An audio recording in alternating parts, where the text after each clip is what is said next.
민수기 28장 민수기 28장 16절에서 26절까지 함께 읽겠습니다. 민수기 28장 16절에서 26절 말씀 함께 교독하겠습니다. 첫째 달 열넷째 달은 여호와를 위하여 지킬 유월절이며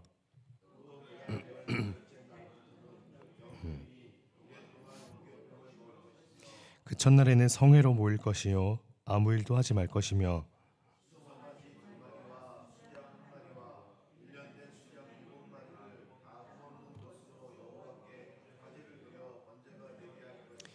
그 소재로는 고운 가루에 기름을 섞어서 쓰되 수송아지 한 마리에는 10분의 3이요 순양 한 마리에는 10분의 2를 드리고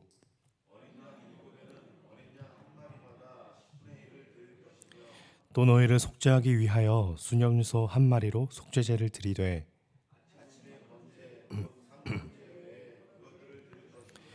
너희는 이 순서대로 이레 동안 매일 여호와께 향기로운 화제의 음식을 드리되 상번제와 그 전제 외에 드릴 것이며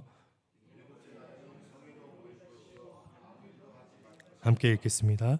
77절 처음 익은 열매를 드리는 날에 너희가 여호와께 새 소제를 드릴 때에도 성회로 모일 것이요 아무 일도 하지 말 것이며 아멘.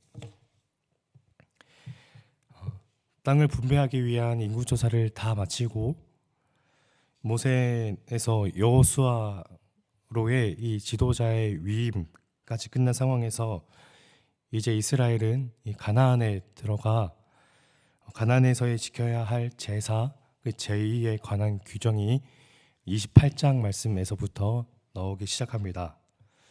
오늘 저희가 읽지 않은 부분인 민수기 28장의 첫 부분에는 이스라엘이 지켜야 할 여러 종류의 제사들이 나오는데요.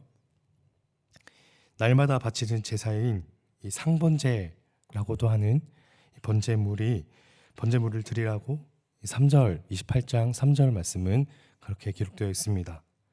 상번제는 날마다 1년 동안 흠없는 어린 양으로 아침 그리고 저녁 이 두 번 이렇게 하나님께 바치는 제사고요. 이 제사는 8절에 보니 번제만이 아니라 곡식을 드리는 소제, 또 7절에 포도주를 부어 드리는 전제로 이루어진 화제라고도 기록되어 있습니다. 이 상번제에 대한 규정이 나오고 그 다음에 안식일에 드리는 제사에 관한 규정이 나옵니다. 이스라엘 백성들이 매일 드리는 제사인 상번제와 안식일에 드리는 제사의 차이점은 고운 가루를 10분의 1만 더 추가한다는 점에 있는데요. 그래서 고운 가루가 10분의 2 에바의 양으로 제사드리라고 말씀합니다. 이렇게 매일 드리는 상번제가 있고 이 상번제는 그대로 안식일에도 유지하되 안식일에는 안식일에 드리는 제사만 더 따로 추가해서 드리라는 거죠. 그런가 하면 이스라엘 백성들이 또 지켜야 할 제사는 매달 첫날에 드리는 초하루 제사입니다. 이 제사는 매달 월삭 그러니까 첫째 날에 수송아지 2마리 또 순양 1마리 1년 된 어린 순양 7마리를 하나님께 드리라고 말합니다. 이 제사에 이르면 그 전과 조금 다른 점은 이 순염소의 존재인데요. 민수기 28장 15절 또 상번제와 그 전제 외에 순염소 1마리를 속죄제로 여호와께 드릴 것이니라. 순염소가 1마리 추가되는데 이 순염소는 속죄 제물로 사용될 거라는 말씀입니다.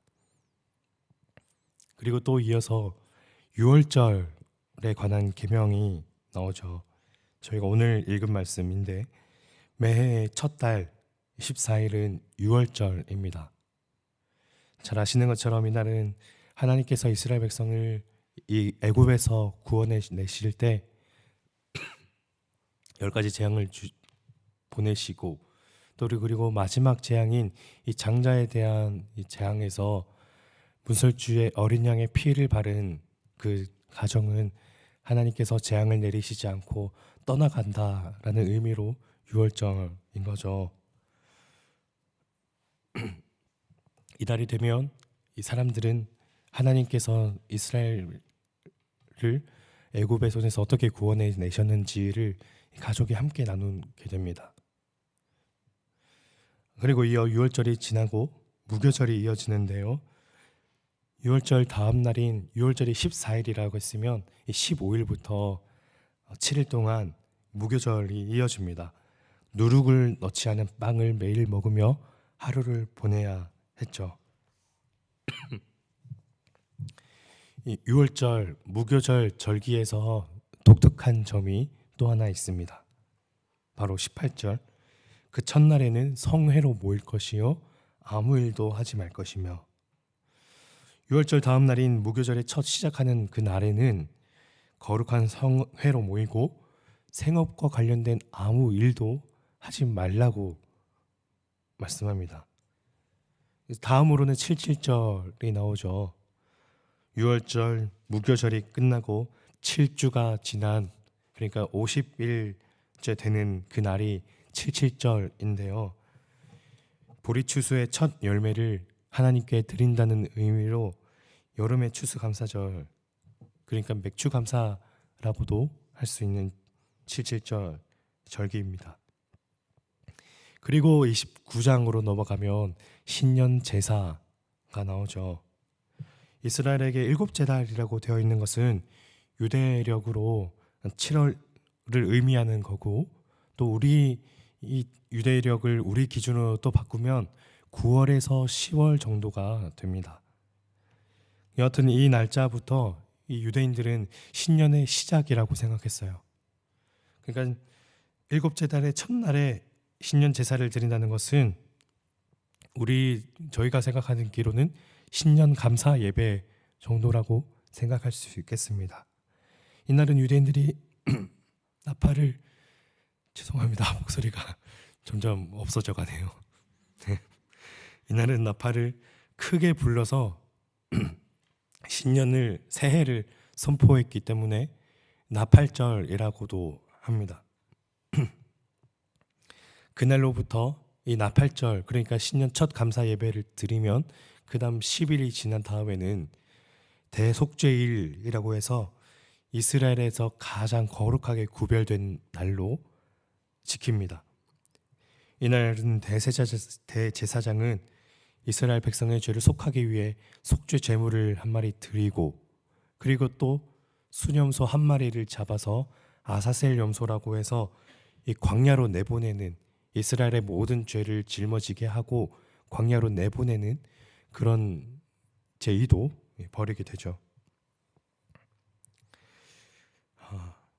제 목소리가 안 그래도 지루하고 졸린데 내용마저도 지루하고 좀 무슨 내용인가 할 내용들이 이어져서 좀 송구스럽습니다만, 저도 오늘 말씀을 준비하면서 몇 번이나 이 난감한 마음이 좀 들었는데, 유대인들의 이 각종 절기를 하나씩 살펴보면서 이 말씀을 어떻게 오늘 우리에게 적용할 수 있을까, 이 고민을 계속 던져보았는데, 이 곰곰이 질문을 던져보다가 떠오른 의미, 또 이제 이런 결론이 하나 떠올랐습니다. 결국 이들이 지키는 이런 절기들은 이 사람들의 삶의 형식이라는 생각이 들었습니다. 매일 아침 그리고 매일 저녁, 그러니까 하루의 처음이죠. 하루의 처음을 하나님께 제사로 드리고, 또 저녁 하루의 마지막을 또 하나님께 제사로 드리는 이 상번제, 그리고 매달 초하루, 매달의 첫째 날에 하나님께 드리는 그날 그 제사, 유월절 그리고 무교절 절기, 그리고 77절 처음의 수확의 열매를 하나님께 바치는 그 마음, 그리고 새해 첫 예배를 하는 첫날에 하나님께 예배드리는 그 나팔절, 그리고 열흘이 지난 뒤에 드리는 대속죄일, 이 절기들을 관통하는 하나의 주제 특징이 있는데, 그건 그 날을 지키기 위해 철저히 그 날을 다른 날과 구분하는 이런 형식이었습니다. 그 날을 다른 날과 구분하기 위해서 어떻게 하나요? 생업과 관련된 일을 하지 않는 방식으로 그렇게 구분하는 거죠. 그들의 생업과 관련된 일을 중단하고 성회로 모여서 하나님 앞에 제사를 올리거나 속죄 의식을 치릅니다. 그 날을 구분하는 것이 그들에게 어떤 유용함을 가져다 주기 때문에 그런 건가요? 그런 구분된 날을 그렇게 지킴으로써 하나님 앞에 내 삶을 다시금 조정할 수 있는 기회를 얻지 않을까요? 뿐만 아니라 그렇게 구분된 날이 있음으로써 철저히 하나님을 예배하고 높이는 그런 경건의 습관을, 경건의 리듬을 그들의 삶에서 얻을 수 있지 않았을까요? 분주한 삶과 바쁜 일상에서 하나님의 은혜가 희미하게 느껴질 때마다 다른 날과 구분된 날이 있음으로써 그들은 다시금 하나님 앞에 내 삶을 어떠해야 하고 나의 경건은 어떻게 해야 하든지 내 신앙은 어떠해야 하든지를 점검할 수 있지 않았겠습니까? 그런 의미에서 저희는 저희들에게 주어진 이 구분된 날, 다른 날과 구분된 날을 어떻게 지키고 계시는지 성도님들께 여쭙습니다. 그리고 그건 그 날만 해당되는 것이 아닐 거예요. 시간도 해당될 수 있을 겁니다. 바로 이 시간처럼요. 하루의 처음을 하나님께 올려드리는, 이렇게 이 시간을 구분해서 하나님께 드리는 저희들의 이 마음들, 이 구분된 날 또는 이 구분된 시간이 우리 삶에 얼마만큼의 비중을 차지하는지 한번 돌아보시고 그 날을 통해서 우리 앞으로의 신앙으로 어떻게 하나님께서 원하시고 계실지를 잠잠히 여쭈는 그 시간이 되면 좋겠습니다. 그럼으로써 이 경건의 리듬과 경건의 습관이 우리에게 더 갖춰지기를, 우리가 더 훈련되기를 기도하는 마음으로 오늘 하루 그렇게 나아가면 좋겠습니다. 기도하겠습니다. 하나님 아버지, 은혜를 감사합니다. 하나님, 이스라엘 백성들의 이 다양한 절기들을 한번 쭉 살펴봤습니다. 저희들은 이 성경으로 주어진 이 문자 텍스트를 보느라, 그래서 그 사람들이 어떤 마음으로 정말 그 절기들을 지켰는지 잘 가늠되지 않지만, 그러나 저희들에게 주어진 이 성경을 통해 생각해 본 바로는 이들이 정말 그 절기들을 지키기 위해 삶의 생업을 중단하고 그 절기를 다른 날과 구분했던, 그렇게 해서 그 절기를 분명하게 명확하게 지켰던 그런 삶의 태도를 오늘 한번 생각해 봤는데요. 저희 그런 삶의 태도가 저희들에게도 하나님 큰 도움이 되면 좋겠습니다. 저희들도 이 구분된 날, 구분된 시간을 하나님께 따로 갖춤으로써 저희 삶의 모든 태도를 한번 점검하게 하는 기회로 삼게 해주시고, 또 그리고 삶의 방향, 우리가 정말 진정으로 원해야 하고 따라야 할 가치가 무엇인지를 이 구분된 날과 시간을 통해 다시금 재조정하는 그런 영적으로 귀한 시간 될 수 있도록 주님 은혜를 베풀어 주옵소서.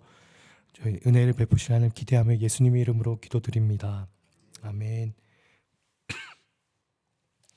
오늘 두 가지 기도 제목 놓고 기도했으면 좋겠습니다. 오늘 들은 말씀을 놓고 구분된 이 시간을 통해서 우리 삶의 전체적인 이 방향과 진정이 따라야 할 가치가 무엇인지를 점검하는 그런 시간 될 수 있도록 해달라고, 이 구분의 시간을 통해서 전체 우리 삶을 살아갈 그 힘을 얻는 시간 되게 해달라고, 우리의 그 경건의 습관과 모양을 놓고 그것이 우리에게 삶의 방향을 조정하는 데 도움이 되게 해달라고 기도하시고, 두 번째로는 우리 가정을 놓고 우리 가정의 신앙과 우리 가정의 경건을 위해 특별히 하나님께 기도하며 나아가면 좋겠습니다. 또 각자 가져오신 기도 제목 가지고 하나님께 기도하며 나아가겠습니다.